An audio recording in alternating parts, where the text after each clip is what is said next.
Hello friends, welcome back to my channel stay with Neha. আর এখন বাজে বিকাল 4টে, আর এখনও দেখো কত রোদ আছে। আর আমি যাচ্ছি পুকুরে কচু আনতে, আর আমার সঙ্গে এই দেখো কুকুও যাওয়ার জন্য রেডি।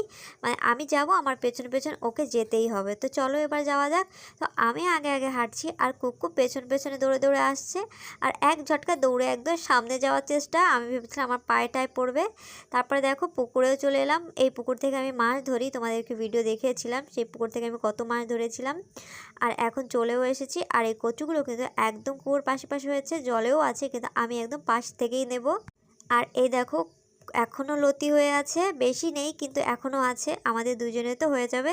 কিন্তু আজকে আমি লতি তুলবো না, স্নান করার আগে তুলবো, যেদিন তুলবো। কিন্তু এখন তো বিকেল হয়ে গেছে, এখন শুধু পাড় থেকে কচু নিয়ে যাবো। আর এই দেখো এই কচুটা অনেক বেশি বড়, তো আমি এই কচুটাকে কেটে নেব।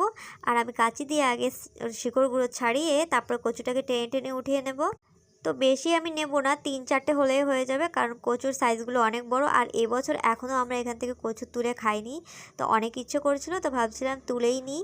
তো এই দেখো আমি একটু গোড়াটা ছাড়িয়ে তারপর টানলে পরে হয়ে যায়। দেখো আমি 4টে তুলেছি, আর দেখো কত বড় বড়।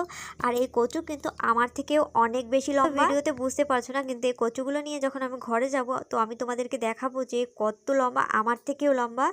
তো এই দেখো কচুগুলো আমি নিয়ে এসেছি। এখন আমি এই জল দিয়ে, ঘরের জল দিয়ে ধুয়ে নেবো। আমি কুয়োর জল থেকে ধুইনি, কারণ ধুতে গেলে আমার শরীরেও জল টল লেগে যাবে। তো এখন আমি জল দিয়ে ধুয়ে নেব ভালো করে। তো এগুলো আমি আজকে রান্না করবো না, কালকের জন্য তুলে রেখেছি, কারণ কালকে আর তোলার টাইম পাবো না, তাই আজকেই তুলে রেখেছি।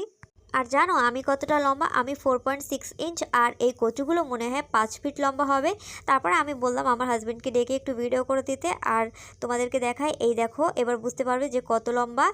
আর এই কচু আরও লম্বা ছিল, আমি কেটে ফেলেছিলাম। তো ভিডিওটি ভালো লাগলে একটা লাইক করো, আমার চ্যানেল নতুন আসলে সাবস্ক্রাইব করে